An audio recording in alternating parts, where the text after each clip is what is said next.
네, 안녕하세요. 세력찬열군입니다. 이번 시간에는요, 데이 트레이딩을 즐겨 하시는 분들에게 도움될 만한 저희 주관적인 견해에 대해서 한번 나눠볼까 합니다. 일단 데이 트레이딩을 즐겨 하시는 분들이 여러분들이 생각하기에 가장 이상적인 매매가 뭘까요? 이 종목, 저 종목에 들어가서 매매하는 것이 이상적인지, 아니면 주도주에서 매매를 해서 그 안에서 수익을 보고 나오는 것이 이상적일까요? 전자와 후자 중에 여러분들은 어떤 걸 더 선호하시나요? 물론 뭐 이 종목 저 종목 다 매매를 해서 수익을 내시는 분들이라고 한다면 계속해서 수익만 난다면 올바른 방법이니까 그렇게 하시면 됩니다. 하지만 대다수의 사람들이 주도주에서 죽어도 주도주에서 죽고 수익을 내도 주도주에서 수익을 내자 라고 생각하시는 분들이 많을 거예요. 그쵸? 그러면 이제 이야기에 앞서서 한 가지 이야기를 나눠봅시다. 여러분들이 생각하기에 하루에 주도주는 몇 개가 있습니까? 하루에. 뭐 작년 같은 시장은 시장이 좋았으니까 뭐 하루 평균 주도주가 보통 4, 5개가 있었죠. 근데 올해 시장을 봤을 때 뭐 올해 시장이 뭐 평균적인 시장이니까 올해 시장을 봤을 때 보통 1개에서 3개가 있죠. 제가 볼 때는 한 8월부터는 한 종목에서 2종목 있었던 것 같아요.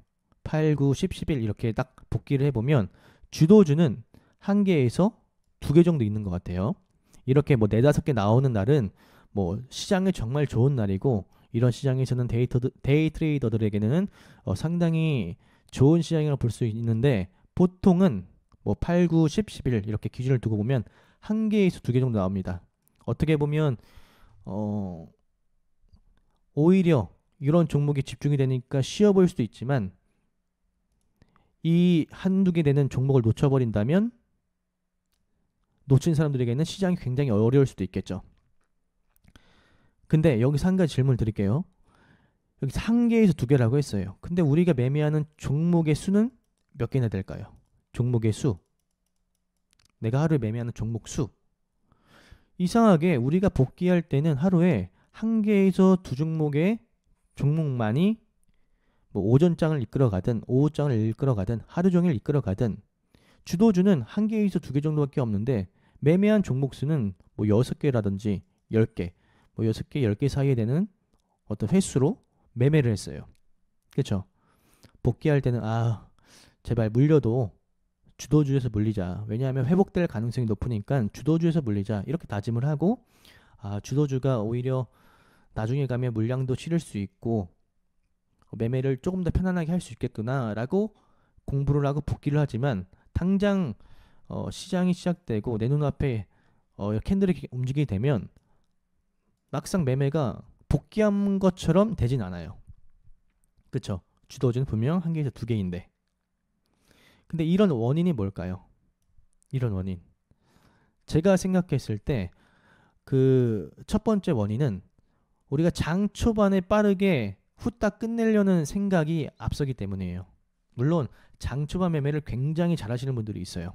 장 초반 매매를 정말 훌륭하게 해내시는 분들이 있는데, 예를 들면 오늘 ITIG 이런 종목 같은 걸 보면 장 초반부터 갭 뜨더니 쭉 올라갔죠. 이런 걸 공략하신 분들은 그냥 오늘 일단 끝내버릴 수 있는 거죠. 하지만 이런 종목 같은 경우에는 캐치하는 게 힘들 뿐더러, 이런 걸 고르는 게 힘들 뿐더러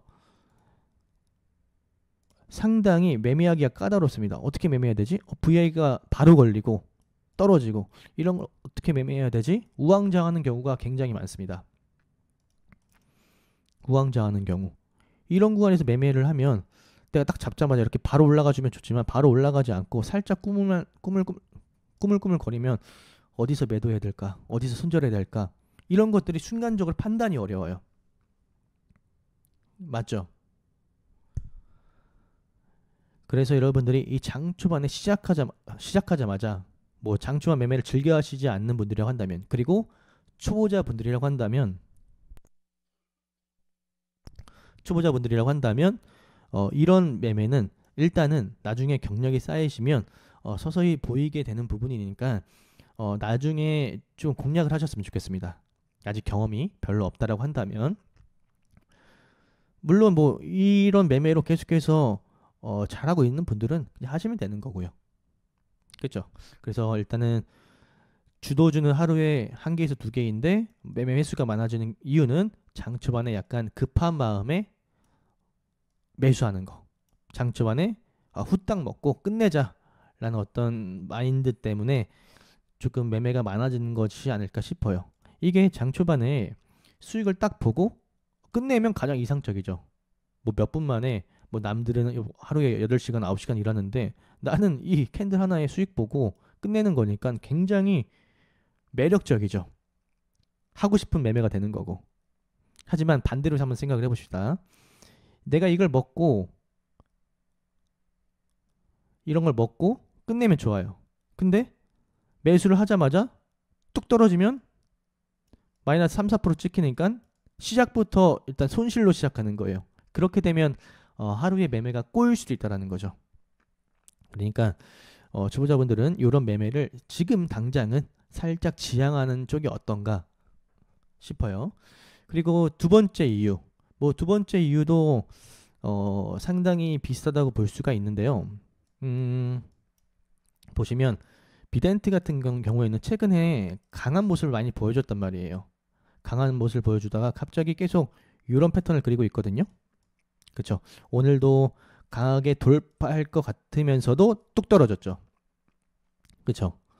이런 종목에서 우리가 좀 주의를 해야 되는데, 이전에 강하게 상승했었던 주식이 조정기를 거치다가 또 한번 전고점을 돌파해요. 근데 이렇게 전고점을 돌파한다고 해서 우리가 묻지마 매수하는 경우가 상당히 많습니다. 손절을 빠르게 할 수 있는 자신감이 있다고 한다면 묻지마 매수도 그렇게 나쁜 거라고 생각은 하진 않아요. 그런데 우리는 이렇게 수급만 들어오면 매수 버튼을 누르는 습관이 있습니다. 어떻게 보면 내동 아닌 내동매매죠. 뭐 잔소리처럼 들릴 수도 있겠지만 저는 진짜 여러분들을 생각하는 마음에서 이렇게 영상을 찍는 거예요. 수급만 들어오면 매수 버튼을 누르는 습관. 뭐 이 이야기를 듣고 기분이 나쁘실 분도 있을 것 같아요. 왜냐하면 내가 현재 이렇게 해서 오늘 손실을 받고 어제 손실을 받고 이렇게 될 수도 있는 거니까. 그렇죠?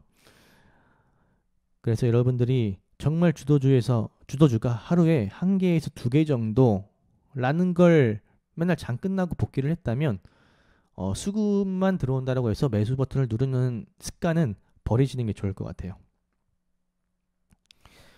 그렇다면 주도주는 어떤 식으로 공략을 해야 되느냐?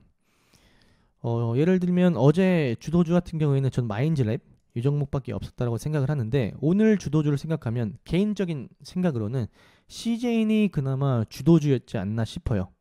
물론 이 종목이 뭐 20% 이상 가고 그런 건 아니에요. 근데 일단 CJN이라는 종목을 생각을 해봅시다. 일단 모멘텀이 있죠. 코로나 확진자가 4,000명 돌파하면서 그 진단키트가 다시 뭐 재부각이 됐어요. 그래서 분명히 강한 모멘텀으로 작용할 수 있을 만한 종목이에요. 그래서 장 초반에 이렇게 빠르게 올랐습니다. 변동성도 좋고 수급도 좋고 모멘텀도 있고 삼박자가 맞죠. 근데 이런 구간에서 우리가 충분히 매매를 해볼 수는 있겠죠. 돌파 매매를 즐겨 하시는 분들은 이 정도의 상승을 먹고 나올 수도 있었을 거예요. 그렇지만 초보자분들은 이런 파동을 굳이 안 먹어도 좋아요. 굳이 안 먹고 이 종목이 정말 지지를 해준다 라고 싶으면 딱 손절가를 딱 잡고 이런 구간에서도 살 수 있는 거고, 뭔가 아직도 확신이 덜 선다. 제가 자꾸 기침을 해서 중간에 마이크를 껐다 키는 점 이해해 주길 바랍니다. 정말 이 종목이 아직은 확신이 덜 든다. 그러면 파동을 2회까지 기다리세요. 2회까지. 그러면 보통 주도주에서 뭐 파동이 이렇게 2개가 나오면 또 한 번의 파동이 나올 가능성이 높죠. 또 한 번의 파동이 나올 가능성이 높아요. 그래서 이 파동까지 보고 요런 구간에서 잡아가도 되고, 아니면 요런 구간에서 이 지지라인 딱 잡고 이런 구간에서 잡아가도 괜찮다라는 거죠. 어차피 이렇게 파동이 한 번 더 나올 수도 있으니까. 네, 갑자기 택배가 와서 잠시 영상을 중단했다가 다시 찍어요. 저도 시즌 같은 경우에는 매수를 했거든요. 매수를 했는데 매매는 잘 못했어요. 사실 이런 구간에 잡아서 팔고 나왔어야 되는데 매매를 잘 하진 못했어요. 제가 매매한 걸 보시면 만족스러운 매매는 제가 정말 하지 못했습니다. 사실 이런 구간에 사서 팔고 했어야 되는데 매매를 잘 못한 것 같아요. 뭐 여기서 모아오다가 물량이 좀 많아서 이때 좀 비중을 정리를 했고 나머지는 여기 다 팔긴 팔았는데 사실은 이때 매매를 했어야 되는 게 맞는데 그럼에도 이 종목이 주도주라는 걸 알기 때문에 어느 정도 매매를 하고 나왔거든요. 여러분들도 만약에 주도주가 뭔지 잘 모르겠다. 수급이 들어오고 이렇게 파동이 나온 걸 공략을 해보시면 됩니다. 물론 그 외에 다른 상황들이나 변수라든지 아니면 매수 타점 이런 건 여러분들이 물론 공부를 하셔야죠. 그렇죠? 하지만 제가 지금 말씀드린 내용은 너무 급하게 하지 말고 어차피 주도주를 하면 오전장을 통째로 이끌어가든 오후장을 이끌어가든 아니면 하루 종일 이끌어가든 간에 지속적인 파워를 보여줄 가능성이 높으니까 그런 종목 안에서 매매를 하는 게 어떨까? 제가 이렇게 약간의 제시 아닌 제시 느낌으로 이렇게 말씀을 드리는 거예요. 정말 초보자예요. 만약에 여러분들이 정말 초보자라고 한다면 한 달간 딱 이 9시 30분 전에 혹은 10시 전까지 매매를 아예 안 해보는 것도 저는 훈련이라고 생각을 합니다. 매매를 아예 안 해보는 것도 정말 매매를 하지 않고 정말 주도주가 될 만한 종목이 어떤 패턴과 어떤 상황들을 보여주는지 그런 걸 느껴보는 것이 저는 공부라고 생각을 하거든요. 물론 나중에 가서는 결국 베팅을 해보면서 내가 매매를 해봐야 되지만 정말 초보자라고 한다면 올라가는 주식 그냥 매수 버튼을 딱 누르지 마시고요. 정말 그냥 1시간 아니면 최소 30분이라도 시장을 그냥 바라만 보는 거죠. 뭐 바라만 본다라는 게 그냥 올라가는 게 아니라 이 종목이 뉴스는 나왔나? 거래 대금은? 상승 파동의 힘은? 이런 걸 한번 느껴본다라는 거죠. 그러면 여러분들이 뭐 한 달에서 2달 정도의 어떤 시장을 관찰하고 느껴본다면 충분히 여러분들도 어느 정도 감이라는 게 생겨요. 계속 보면 감이 생기기 마련입니다. 그래서 여러분들이 복귀할 때 한 종목에서 두 종목만이 또 주도주라고 생각을 한다면 그냥 올라가는 주식 냅다 매수 버튼 누르지 마시고 조금 더 관찰하고 재료 확인하시고 이슈 확인하시고 그런 식으로 찾아가면서 매매를 해보셨으면 좋겠습니다. 아시겠죠? 그리고 추가적으로 메타버스 관련에 대해서 조금 이야기를 나눠볼까 해요. 메타버스. 최근 들어서 메타버스 관련 종목들이 좀 떨어졌죠. 뭐 덱스터 이렇게 고점을 찍고 떨어졌고 뭐 맥스트도 이 전고점 맞고 떨어졌고요. MP, 자이언트 스텝 여러분들이 상당히 익숙한 종목들이죠. 왜냐하면 최근 들어서 죄송해요. 제가 계속 기침이 나올 것 같아서 최근 들어서 굉장히 강했던 종목이기 때문에 이런 종목들은 여러분들이 알 수밖에 없어요. 메타버스 관련주죠. 메타버스 관련주. 근데 이렇게 지금 메타버스가 주구장창 하락을 하고 있어서 심란하신 분들이 많을 수도 있다고 생각을 해요. 그만큼 시장에서 핫했기 때문에 많은 분들이 이런 고점에서 매매를 하신 분들도 있을 거라고 생각을 해요. 근데 한 가지 그나마 위안이 될 부분을 말씀드린다면 생각을 해봅시다. 일단 메타버스가 많이 오른 건 맞아요. 보시면 상승 파동이 굉장히 크죠. 많이 오른 건 맞는데 일단 메타버스라는 건요. 센세이션한 산업이죠. 이전에는 우리가 없었던 게 지금 딱 생긴 거예요. 이전에는 이런 어떤 모형적인 건 있을지 몰라도 실제로 구현하는 이런 시대가 온 겁니다. 사회, 경제, 문화 활동이 다 이루어지는 3차원의 가상세계. 메타버스. 여기에서 친구들을 만나고 여기에서 일을 하고 이곳에서 다양한 일들을 펼칠 수 있는 그런 산업이에요. 어떻게 보면 강한 재료인 거죠.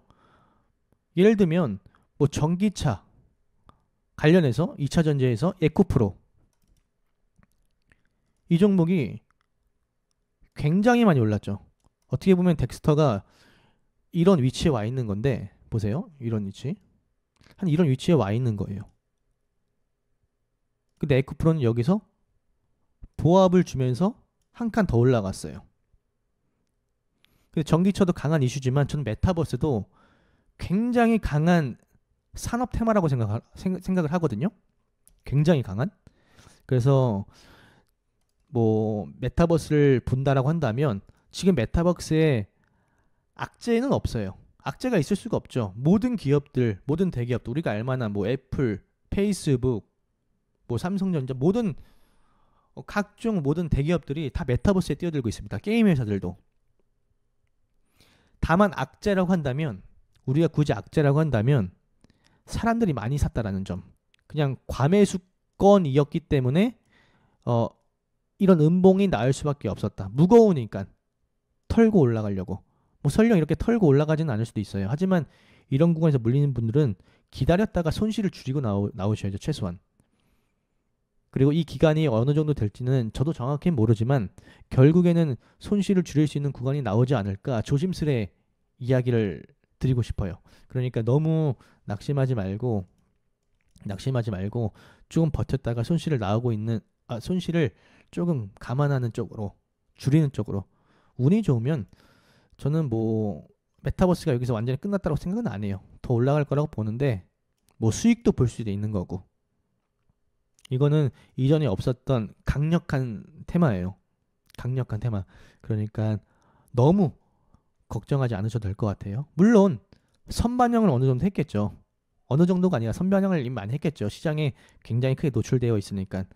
그래도 이 선반영 한 것보다 이렇게 선반영했지만 여기서 다시 이렇게 조정을 주다가 올라갈 수도 있다라는 걸 말씀을 드리고 싶어요. 저희 주관적인 견해일 뿐이지 여러분들에게 뭐 매수를 부추기는 것은 아닙니다. 그렇게 바로 이해해 주시고 그리고 좀 전에 말씀드렸던 주도주에 대해서 한번 잘 생각을 해보시길 바랍니다. 그럼 영상은 여기에서 마치도록 하겠습니다.